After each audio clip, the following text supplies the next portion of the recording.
हरे कृष्णा। श्रीमद् भागवतम स्कंध 3 अध्याय 16 श्लोक नंबर 31। मयि संरम्भयोगेन निस्तिर्य ब्रह्महेलनम् प्रत्येशतं निकाशं मे कालेनाल्प्यसा पुनः। अनुवाद और तात्पर्य श्रील प्रभुपाद के द्वारा। श्रील प्रभुपाद की जय। अनुवाद। श्री भगवान ने जय तथा विजय नामक दोनों वैकुंठ वासियों को आश्वस्त किया। क्रोध में योगाभ्यास द्वारा तुम ब्राह्मणों की अवज्ञा करने के पाप से मुक्त हो जाओगे और बहुत कम अवधि में मेरे पास वापस आ जाओगे। तो एक प्रकार से जय विजय को भगवान ने चुना धरती पर भगवान के साथ युद्ध करने के लिए। 4 कुमारों द्वारा उनको श्राप होने की जो ये लीला हुई, ये भी भगवान के समर्थन इसमें प्राप्त था। और अब भगवान दोनों को आश्वस्त करते हैं कि आप दोनों बहुत ही जल्दी मेरे पास वापस आओगे, क्योंकि क्रोध में भी आप मेरे को स्मरण करोगे। इससे आप समस्त जो भी अपराध है या पाप है उससे, क्योंकि आपने ब्राह्मणों को अवज्ञा किया, रोका उनको, उससे आप मुक्त हो जाओगे। तात्पर्य में श्रील प्रभुपाद जी बताते हैं कि क्रोध में भक्ति योग के अभ्यास के बल पर वे ब्रह्म शाप से मुक्त हो जाएंगे। क्रोध में भी अगर कोई भगवान को स्मरण करते हैं या भगवान को शत्रु मान के भी निरंतर केवल भगवान का स्मरण करते हैं तो वो भी भक्ति है, लेकिन प्रतिकूल भक्ति है। और आप सोचिए, प्रतिकूल भक्ति करने वालों को भी लाभ मिलता है, तो जो कृष्ण के अनुकूल भक्ति करते हैं तो उनको कितना लाभ मिलेगा। तो भगवान ने यही कहा। और श्रील मध्व मुनि ने इस संदर्भ में टिप्पणी की इस भागवत कथा पर कि भक्ति योग का अभ्यास करने से मनुष्य सारे पापों से मुक्त हो सकता है। अलग से प्रायश्चित्त करने की आवश्यकता नहीं है। लेकिन इसका अर्थ ये नहीं है कि कोई निरंतर पाप करता रहे और हरिनाम जपता रहे। ये नाम के बल पर पाप करना और भी बड़ा अपराध है। लेकिन हाँ, पूर्व करोड़ों जन्मों से जो भी पाप हमने किया है वो निश्चित रूप से भक्ति योग के द्वारा नष्ट हो जाएगा। यहाँ तक कि ब्रह्म शाप, यानी कोई ब्राह्मण ने भी अगर हमें श्राप दिया है तो भी, जिसका कोई अन्य साधन से निवारण नहीं हो सकता है, लेकिन भक्ति योग के द्वारा उसका निवारण हो सकता है। यदि कोई किसी भी तरह से पूर्ण पुरुषोत्तम भगवान श्री कृष्ण के प्रति आसक्त हो जाता है और भक्ति योग में लग जाता है, जैसा कि श्रीमद् भागवतम 10 स्कंद के 29 अध्याय के 15 श्लोक में वर्णन हुआ है, कामम क्रोधम भयम, अर्थात काम भावना से भी अगर चाहे कृष्ण को, क्रोध से भी कृष्ण का स्मरण करे या भय में कृष्ण का स्मरण करे, तीनों को ही लाभ होगा। जैसे गोपियाँ काम संबंध में भक्ति योग द्वारा भगवान कृष्ण के प्रति आकृष्ट थी, अपने कृष्ण को वो प्रेमी रूप में पाना चाहती थी। इसी तरह कंस को मृत्यु का भय था, क्योंकि आकाशवाणी हुआ था देवकी के 8वां पुत्र उनको मार डालेंगे, तो भय के कारण वो भक्ति योग के प्रति आसक्त था। तो इस तरह भक्ति योग इतना शक्तिशाली है कि श्री भगवान का शत्रु बने कोई या कैसे भी वो करे। जैसे कि क्रोध में हिरण्यकशिपु के भाई हिरण्याक्ष को भगवान ने बड़ा अवतार लेके मार दिया था, क्योंकि वो अपने आसुरिक शक्तियों से बहुत तहस नहस कर चुके थे। तो इसी कारण हिरण्यकशिपु को बहुत क्रोध आया था और क्रोध के कारण वो निरंतर भगवान विष्णु का स्मरण करता था। तो काम में, क्रोध में या भय में भी अगर कोई भगवान का चिंतन करे तो उसको लाभ होगा, क्योंकि कृष्ण सर्व मंगलमय है। उनके बारे में सोचना, उनका दर्शन करना, उनका प्रसाद पाना, उनका गुणानुकीर्तन करना या उनके नाम जप करना, हरे कृष्ण कृष्ण कृष्ण हरे हरे, हरे राम राम राम हरे हरे, ये सब मंगलमय कार्य है। इससे निश्चित रूप से हम भगवत धाम से उद्धार पा सकते हैं। भगवत धाम से नहीं, भगवत धाम हम जा सकते हैं और भौतिक जो भव सागर है उससे उद्धार पा सकते हैं। कहा जाता है कि विष्णु भक्त स्मृतो देव आसुर्यस्य विपर्यय। जो भगवान विष्णु के भक्त है वो देवतागण हैं जो भगवान विष्णु की भक्ति करते हैं, पर असुर ऐसा नहीं करते हैं। अर्थात भगवान विष्णु के भक्त को देवता कहा जाता है और अभक्तगण असुर कहलाते हैं। किंतु भक्ति योग इतना शक्तिशाली है कि कोई भले ही देवता के शरीर में हो या असुर के शरीर में हो, दोनों को लाभ मिल सकता है अगर वो किसी भी तरह से भगवान का चिंतन मनन करे। भक्ति योग का मूल सिद्धांत है परमेश्वर के विषय में निरंतर चिंतन करना, अर्थात हमेशा भगवान का स्मरण करना, कभी भगवान को भूलना नहीं। तो कंस ने क्या किया, कभी भगवान को भूले ही नहीं। श्रीमद् भागवत गीता 18.65 में भगवान कहते हैं मनमना भव मद भक्तः मद्याजीमां नमस्कुरु। यानी भगवान स्वयं कहते हैं कि सदैव मेरा चिंतन करो, मन मना, मन को मेरे में लगाओ, तो इससे हम समस्त दुखों से मुक्त हो सकते हैं। प्रभुपाद जी इस श्लोक के तात्पर्य में आगे कहते हैं कि भौतिक ग्रहों में पाप कर्मों की विभिन्न कोटियां हैं, जिसमें से ब्राह्मण या वैष्णव का अनादर करना सबसे अधिक पापपूर्ण है।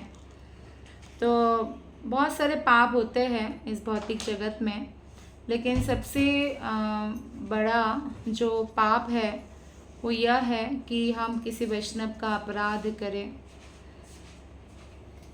जैसे कि उपदेशामृत में 6ठे श्लोक में कहते हैं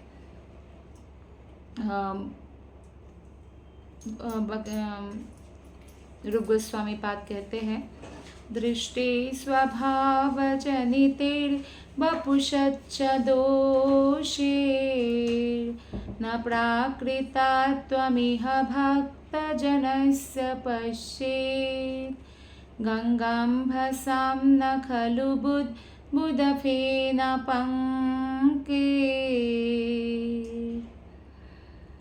ब्रह्माद्रवत्वमपगच्छति नीरधर्मे। तो जब भगवान की शुद्ध भक्ति जो कर रहे हैं वो समस्त दोषों से परे है, उनके अंदर दोष देखना, कोई भी दोष हो सकता है, अरे ये भक्त तो काला है, ये भक्त तो गोरा है, या ये भक्त तो हैंडीकैप है, या ये भक्त बीमार है, ऐसा भी दोष देखने से भी अपराध लगता है। स्कंद पुराण में जो वार्ता होता है मार्कंडेय ऋषि और भागीरथ के बीच में, उसमें बताया गया है कि जो भी एक वैष्णव में जो कृष्ण के भक्त है उनमें दोष देखता है वो भक्ति ही खो देता है, वैसा नहीं, भौतिक जगत में भी जो वो यश प्राप्त करता है या जो भी पुण्य अर्जित करता है या अपने संतान तो तक भी खो देते हैं। संतान का मृत्यु, पुत्र का मृत्यु हो सकता है, सब कुछ खो सकता है। वो कितना बुरा है ना भगवान के भक्तों का बुराई करना। और ये भी बताया गया है कि सिर्फ इतना ही नहीं, वो अपने अकेले महारौरव नरक नहीं जाएगा, वो अपने पूर्वजों को साथ लेके महारौरव नरक जाएगा, जहाँ ररु नाम के पक्षी उनको निरंतर खाएंगे और इससे बहुत कष्ट होगा। तो ऐसा संतान कौन चाहेगा अपने वंश में जो वैष्णवों का अनादर करे, ब्राह्मणों का अनादर करे और भगवान के क्रोध का जो है वो कारण बन जाए। भगवान माफ़ नहीं करते, भगवान को बिल्कुल अच्छा नहीं लगता है कि कोई साधु व्यक्ति को इतना कष्ट दे। जब दुर्वासा मुनि तो बहुत बड़े योगी है, वो जब ब्रह्मलोक, कैलाश पर्वत और वैकुंठ तक दौड़ लगा सकते थे, इतना बड़ा योगी थे वो, इतना तपस्या उन्होंने किया है। लेकिन जब अम्बरीश महाराज जो कि एक राजा है और लग्जरी लाइफ जी रहे हैं और अम्बरीश महाराज के प्रति जब अपराध करते हैं तो भगवान माफ़ कहाँ करते हैं। दुर्वासा मुनि के पीछे, क्योंकि जैसे ही दुर्वासा मुनि अम्बरीश महाराज को मारने के लिए कृत्या राक्षसी को छोड़ते हैं और सुदर्शन चक्र उनके पीछे पड़ते हैं, ना ब्रह्मा जी उनका मदद कर पाते हैं ना भगवान शिव जी। और भगवान शिव जी उनको कहते हैं कि जिसका चक्र है आप वही जाइए, तो वो आपको हेल्प कर सकते हैं, उपाय दे सकते हैं। तब वो जाते हैं वैकुंठ और भगवान विष्णु के से प्रार्थना करते हैं कि आपका चक्र है, आप कुछ उपाय दीजिए। तो भगवान विष्णु क्या कहते हैं? भगवान विष्णु कहते हैं अहम भक्ता पराधीनो, मैं तो भक्त के पराधीन हूँ। हिया स्वतंत्रा इव द्विजा, मैं कोई स्वतंत्र नहीं हूँ, अस्वतंत्र हूँ मैं। साधु भीरग्रस्त हृदयो, जो साधु लोग हैं वो मेरे हृदय को कंट्रोल करते हैं, इसलिए मैं स्वतंत्र नहीं हूँ। भक्तेर भक्ता जनः प्रिया, भक्त तो मेरे प्रिय है ही, भक्त के भक्त मेरे बड़े प्रिय हैं।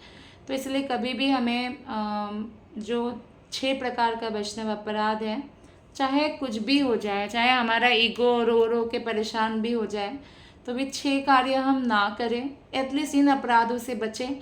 बाकी अपराधों का तो निराकरण है।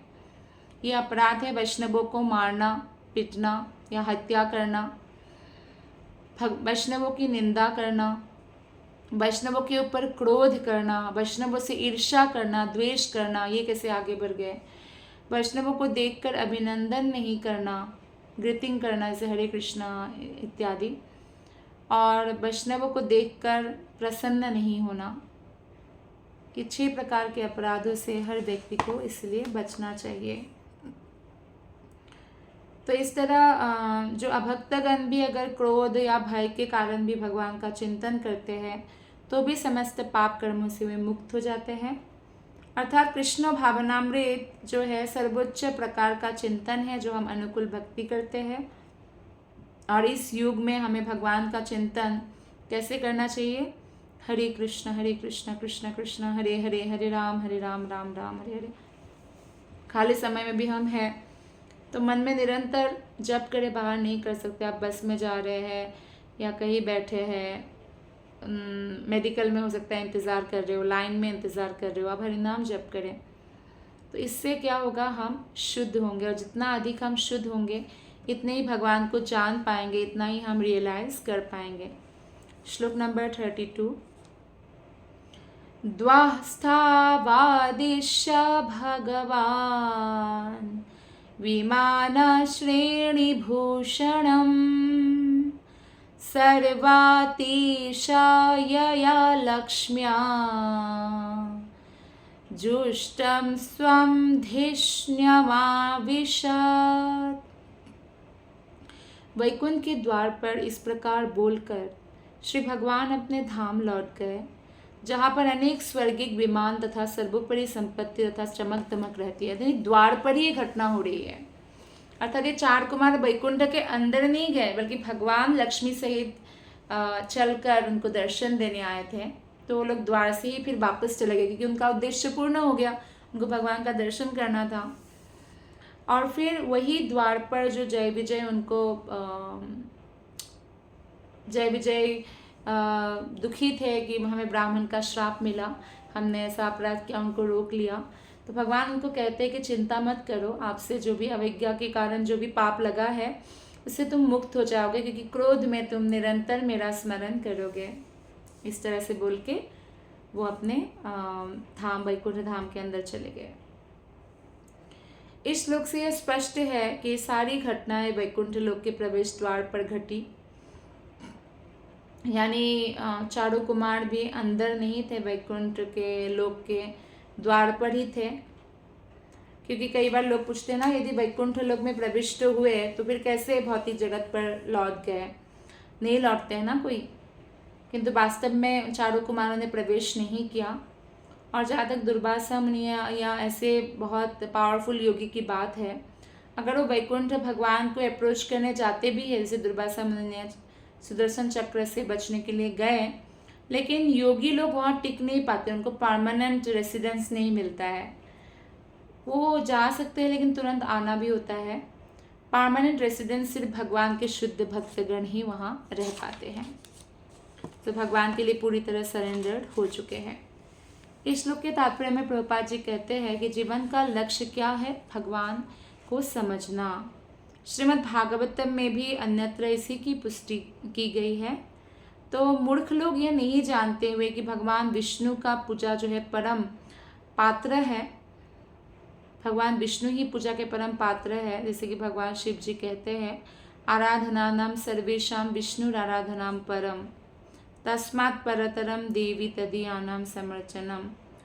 तो ये नहीं समझते बहुत लोग, और इस भौतिक जगत में अलग अलग कोई किसी बाबा बापू को पूजेंगे या किसी को पूजेंगे, तो ऐसे प्रतीत हो जाते हैं, क्योंकि असली जो एक्चुअल भगवान है उनकी पूजा वो नहीं करते। अब हम श्लोक नंबर 33 से 36 तक पढ़ेंगे। तो गिरिवाण ऋषभो दुस्तराद्धारि लोकतः, हतश्रियो ब्रह्मशापात् अभूतं विगतस्मयो, तदा विकुण्ठधिषणा तयोर्निपातमानयोः, हाहाकारो महानासीत् विमानाग्रेषु पुत्रकः, तावेव ह्यधुना प्राप्तो पार्षदप्रावरो हरेः, दितिर्जठरनिर्विष्टं काश्यपं तेज उल्बणम्, तयोरसुरयोरद्या तेजसा यामयोर्हि वः, आक्षिप्तं तेज एतर्हि भगवांस्तद्विधित्सति। किंतु वे दोनों द्वारपाल, जो कि देवताओं में सर्वश्रेष्ठ थे, जिनका सौंदर्य और कांति ब्राह्मणों के शाप से उतर गए थे। आप देखिए, सौंदर्य और कांति जब ब्राह्मण श्राप देते हैं ना, तब उतर जाता है। तो वो लोग खिन्न हो गए और वैकुंठ, भगवान के धाम से, वैकुंठ से वो अब नीचे गिरने लगे।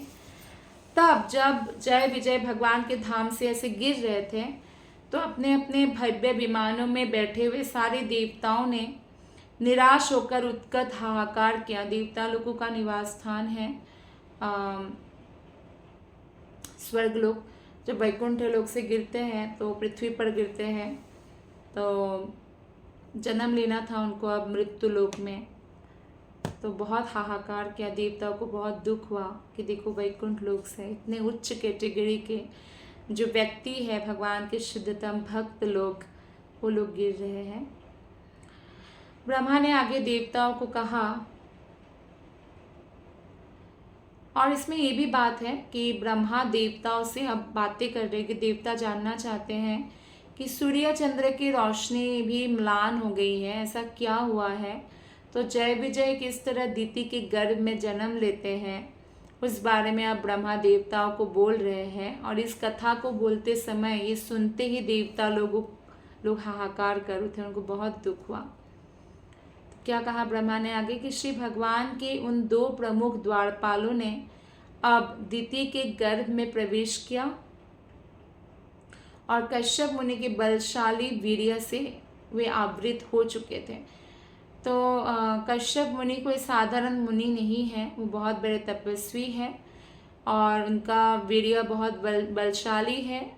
उनकी पत्नी अदिति से ही समस्त देवताओं का जन्म होता है, और अदिति की बहन दिति के गर्भ से अब दो असुर का जन्म होने वाला था, जो जय विजय थे एक्चुअली, लेकिन यहाँ पे असुर के रूप में हिरण्याक्ष और हिरण्यकशिपु है। एक प्रकार से ये दोनों भी भाई ही हैं, क्योंकि दिति और अदिति दोनों बहन हैं और उनके पति कश्यप मुनि हैं। तात्पर्य में श्रील प्रभुपाद जी बताते हैं कि यहाँ पर स्पष्ट प्रमाण है कि मूल रूप से वैकुंठ लोक से आने वाला जीव किस तरह भौतिक तत्वों में बंदी बन जाता है। क्योंकि हम तटस्था शक्ति है, तो हम कई बार महामाया में गिर जाते हैं या भौतिक जगत में। तो कैसे बंदी बनते हैं? जीव पिता, जो एक पिता है, उसका वीर्य के शरण में जाते हैं। वीर्य में अनेक जीव रहते हैं, और फिर वही माता के गर्भ में प्रविष्ट कर दिया जाता है और माता के तरल डिंब की सहायता से जीव का शरीर बढ़ने लगता है। इस संदर्भ में यह स्मरण रखना होगा कि कश्यप मुनि जब संभोग कर रहे थे यानी गर्भाधान कर रहे थे, बीज डाल रहे थे दिति के गर्भ में, तो उनका मानसिक स्थिति जो है व्यवस्थित नहीं थी, मन व्यवस्थित नहीं था और इसीलिए हिरण्याक्ष और हिरण्यकशिपु नामक दोनों पुत्र का जन्म होता है। अतएव उनका जो वीर्य स्खलित हुआ वो एक साथ अतीव शक्तिशाली भी था और क्रोध के गुण से मिश्रित था, इसीलिए आसुरिक बच्चा पैदा हुआ। तो इससे निष्कर्ष निकलता है सारे मनुष्य को समझना चाहिए, सीखना चाहिए, यानी जब पिता माता के गर्भ में वीर्य स्खलन करे तो उनका मन कृष्ण में स्थित होना चाहिए, उसको बोलते हैं गर्भाधान संस्कार। इसीलिए जिस दिन माता पिता बच्चों के लिए ट्राई करते हैं उससे पहले हरिनाम जपना, भगवत कथा श्रवण करना, भक्तों को खिलाना आदि हमारे जो पूर्व समय में सभी लोग इसको फॉलो करते थे। कलयुग में ऐसा बहुत कम है या ना के बराबर है। उस समय क्या करना चाहिए? गर्भाधान करते समय मन को धीर स्थिर रखना चाहिए, कृष्ण में स्थित रखना चाहिए, भक्तिमय रखना चाहिए। इस कार्य के लिए वैदिक शास्त्रों में गर्भाधान संस्कार की इसीलिए संस्तुति की जाती है ताकि अच्छे अच्छे बच्चे पैदा हो, समाज बहुत अच्छा बनेगा। क्योंकि गर्भाधान से ही कौन सा आत्मा को आकृष्ट करेगा वो माता और पिता वो डिसाइडेड हो जाता है। मान लीजिए कोई भक्त या योगी माता पिता ही क्यों ना हो, अगर संभोग करते समय जब बीज डालते हैं तो अगर उस समय मन में उनका क्रोध है या किसी प्रकार का भय है या तमोगुण से आवृत है, रजोगुण से आवृत है, इससे अच्छा बच्चा पैदा नहीं होगा। यानी उत्तम प्रकार के बच्चा जो ऐसा नहीं पैदा हो सकता। तो इस तरह प्रभुपाद कहते हैं कि पिता तथा माता से उत्पन्न पदार्थ के भीतर लिपटा हुआ जीव हिरण्याक्ष तथा हिरण्यकशिपु जैसे आसुरी होगा अगर मन व्यवस्थित नहीं हुआ। गर्भाधान की परिस्थितियों का सावधानी के साथ अध्ययन करना चाहिए, यह अति महान विज्ञान है। श्लोक नंबर 36 में बोला जाता है कि ये दोनों बच्चा क्या है? जुड़वा है। यह इन जुड़वे असुरों का तेज है। देवता गणों को बोलते हैं ब्रह्मा जी कि जिससे तुम सबों को विचलित किया है, क्योंकि भले ही बच्चा अभी पैदा नहीं हुआ, माता के गर्भ में है और दीति ने भी इन बच्चों को जन्म नहीं दिया। शी वॉज सो पावरफुल, क्योंकि वो भी एक मुनि की पत्नी थी ना, तो वो जितना समय हो सकता है बच्चे को होल्ड किया। 100 साल तक, 100 साल तक तो एक व्यक्ति अभी कलयुग में बूढ़ा हो जाएगा, 100 साल तक अपने गर्भ में ही होल्ड किया, बच्चे को नहीं आने दिया। उनको लगा कि पता नहीं अगर गर्भ के अंदर इतना उधम मचा रहे हैं, इनके कारण सूर्य चंद्रमा के तेज म्लान हो गया है, तो बाहर निकल के क्या ही कर लेगा। ये बात सत्य थी, दीति का संदेह सही था। तो इसीलिए असुरों की वजह से ब्रह्मा जी कह रहे देवतागण विचलित हो उठे हैं और उनके तेज के कारण देवता लोगों की शक्ति कम हो गया है। ब्रह्मा जी कहते हैं किंतु मेरी शक्ति में कोई इसका उपचार नहीं है, क्योंकि भगवान स्वयं ही यह सब करना चाहते हैं। तो भगवान की इच्छा है, भगवान कुछ लीला करना चाहते हैं, ये बताते हैं। तात्पर्य श्रील प्रभुपाद के द्वारा। श्रील प्रभुपाद की जय।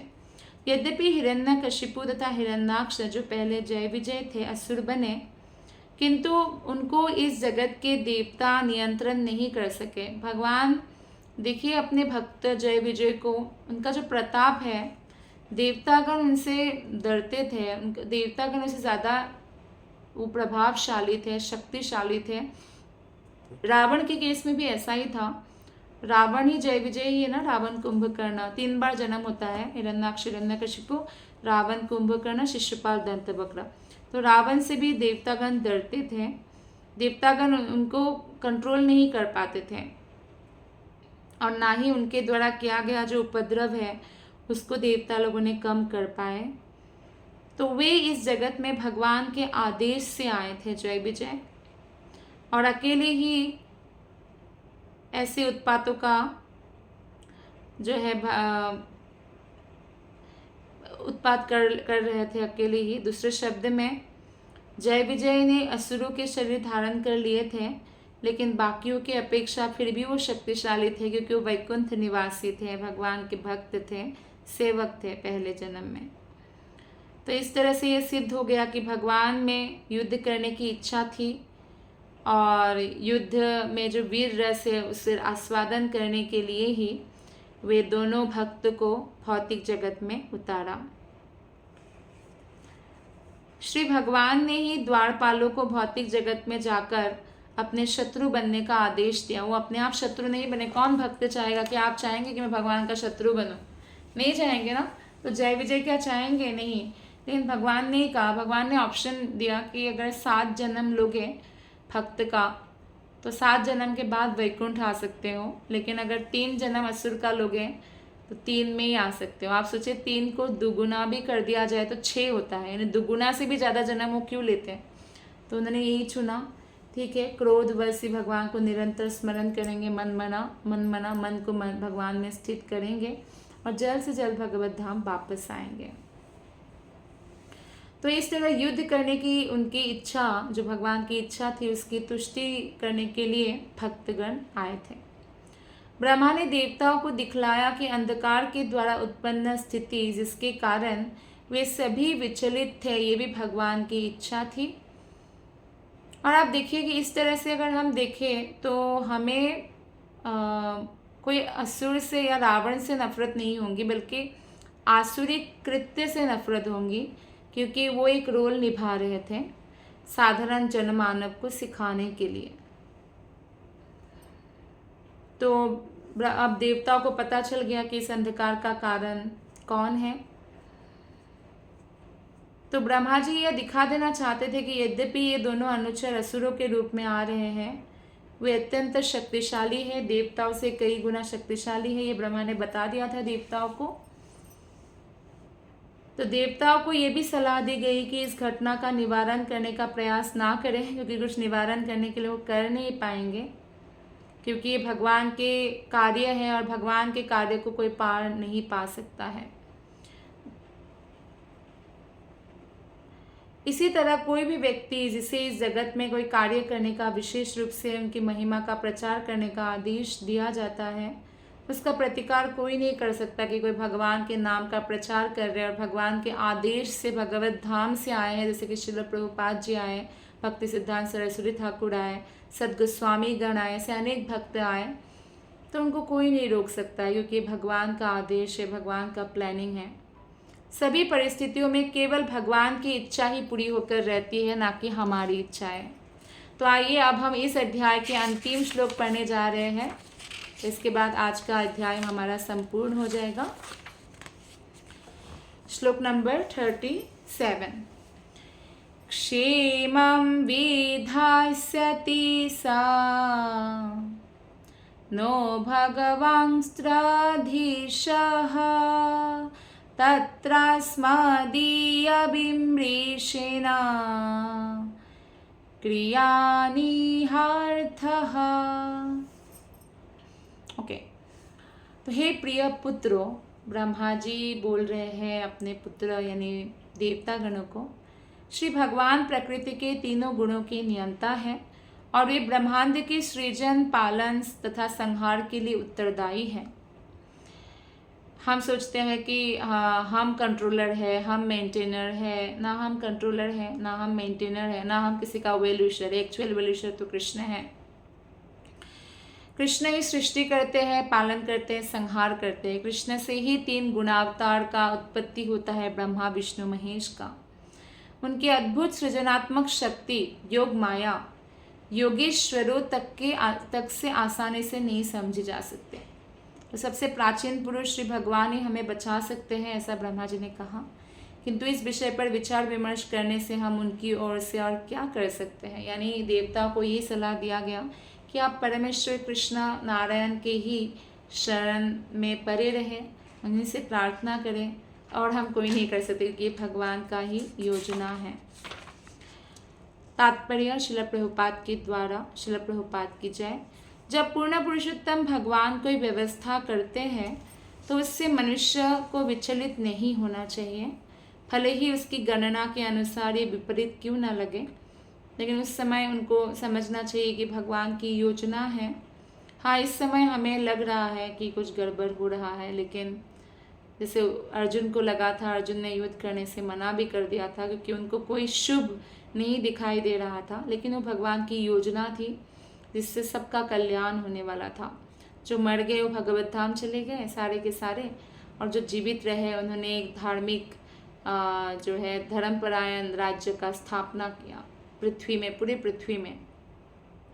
इसमें प्रभुपाद उदाहरण देते हैं कि कभी कभी हम देखते हैं कि कोई शक्तिशाली प्रचारक मार डाल दिया जाता है, मारना चाहते हैं बहुत लोग ना, ऐसे रामानुजाचार्य को ही मारना चाहते थे, आप सोचिए। और कभी कभी कष्ट में डाल देते हैं, जिस तरह हरिदास ठाकुर के साथ हुआ उसको, क्योंकि वो मुसलमान थे और भक्त बन गए, हरे कृष्ण महामंत्र का 3 लाख नाम हरिनाम का जप करने लगे। इससे बहुत क्रोधित हुए और जो नवाब है तो उन्होंने मारने का आदेश दिया। तो जो जल्लाद थे वो मार मार के 22 बाज़ारों में घुमाया, फिर भी हरिदास ठाकुर को कुछ भी नहीं हुआ, ना उनको अनुभव हुआ। लेकिन जल्लादों ने फिर प्रार्थना किया कि अगर आप नहीं मरेंगे तो हमें मार देंगे राजा। तो हरिदास ठाकुर ने ऐसा दिखाया कि वो मर गए। उनको बोला गया कि नहीं, इनको ना मुसलमान की तरह दफनाया जाएगा, ना हिंदू की तरह जलाया जाएगा, पानी में फेंक दो। पानी में फेंका, अच्छा ही हुआ, वो तैर के फिर वापस आए। तो सबको समझ में आया कि ये बहुत बड़े एक्चुअली फ़कीर है, साधु है। तो फिर बाद में वो भक्ति करते थे। फिर एक वेश्या को भी अपॉइंट किया उनको भ्रमित करने के लिए, पतित करने के लिए, और वो वेश्या भी 3 लाख नाम जप करने लग गई हरिदास ठाकुर की संगति के कारण। उनसे उनकी मुख से हरिनाम सुने 3 दिन तक, इसलिए तो इस तरह से उनका गुण और बढ़ गया। तो हरिदास ठाकुर एक महान भक्त थे जो इस भौतिक जगत में भगवान की महिमा का प्रचार करके श्री भगवान की इच्छा को पूरा करने आए थे। किंतु हरिदास को 22 बाज़ारों में मारा, पीटा और काजी के हाथों दंडित होना पड़ा। तो इस तरह से बहुत कष्ट से गुजरना पड़ता है कई बार बहुत बड़े बड़े भक्तों। वैसे जीसस क्राइस्ट को ही, अगर ईसा मसीह को सलीब पर चढ़ा दिया, उनको भी मार दिया गया ना, तो ऐसा प्रहलाद महाराज को भी उनके पिता मारना चाहते थे। तो भगवान कृष्ण के प्रत्यक्ष वृक्ष जो प्रत्यक्ष मित्र थे, 5 पांडवों ने कितना कष्ट सहा, द्रौपदी ने कितना कष्ट सहा। उनकी पत्नी, 5 पांडवों की पत्नी का अपमान किया गया भरी सभा में, बहुत कठिन यातनाएं उनको उठानी पड़ी। तो ये जो कैरेक्टर्स हैं हमारे भागवतम में, इससे ये सीखने को मिलता है कि कठिन परिस्थितियों में भी उन्होंने भगवान की भक्ति नहीं छोड़ा और मन को विचलित नहीं होने दिया, और इसलिए अंत समय में भगवत धाम गए। तो यानी जय पराजय होता रहेगा, सुख दुख आता रहेगा हमारे जीवन में। भक्त को कभी भी मन को विचलित नहीं होने देना चाहिए। उसे केवल इतना समझ लेना चाहिए कि इन मामलों में अवश्य ही भगवान का कोई ना कोई योजना होगी। श्रीमद् भागवतम का निष्कर्ष यह है कि शुद्ध भक्त ऐसी पराजयों से विचलित नहीं होता। ये विपरीत स्थितियों को भी भगवत कृपा के रूप में स्वीकार करते हैं। वो हर स्थिति में भगवान की कृपा देखते हैं, और जो व्यक्ति विपरीत अवस्थाओं में भगवान की सेवा करता है वो निश्चित रूप से भगवत धाम जाता है। क्योंकि सुखी या शांत अवस्था में, या कोई बीमार नहीं है, स्वस्थ है, तब भगवान की सेवा करना तो आसान है। लेकिन कोई बीमार है फिर भी मन से भगवान, मन को बार बार मन खिंच रहा है, यहाँ दर्द है, वहाँ दर्द है, फिर भी वो कृष्ण में स्थित कर रहा है, तो ऐसा व्यक्ति बहुत तीव्र गति से भक्ति में आगे बढ़ता है। यानी प्रतिकूल परिस्थिति में जब हम भक्ति करते हैं तो हम और तेजी से आगे बढ़ते हैं भगवान की ओर। ब्रह्मा ने देवताओं को आश्वस्त किया कि इस विषय में बात करने से कोई लाभ नहीं कि अंधकार को विचलित करने वाली स्थिति किस तरह घटित हो रही है, हम इसको कैसे रोक सकते, नहीं रोक सकते, क्योंकि भगवान का प्लानिंग है, ये भगवान का आदेश है। और क्योंकि ब्रह्मा ये सब इसलिए जानते थे क्योंकि ब्रह्मा भगवान कृष्ण के बहुत महान भक्त हैं। ब्रह्म संहिता में ब्रह्मा जी ने कितना बढ़िया स्तुति किया तो उनके लिए, ब्रह्मा जी के लिए भगवान की योजना को समझना इसलिए संभव हुआ क्योंकि वो 12 महाजनों में से एक है, वो भगवान को जानते हैं। इस प्रकार श्रीमद् भागवतम के तृतीय स्कंद के अंतर्गत वैकुंठ के दोनों द्वारपाल जय विजय को मुनियों द्वारा शाप नामक 16वां अध्याय का भक्ति वेदांत तात्पर्य पूर्ण हुआ। आप सबको बहुत बहुत धन्यवाद। हरे कृष्णा। ग्रंथराज श्रीमद् भागवतम की जय, श्रील प्रभुपाद की जय, गुरु महाराज की जय, आप सभी वैष्णव भक्तवृंद की जय। All glories to Guru Maharaj. Hare Krishna.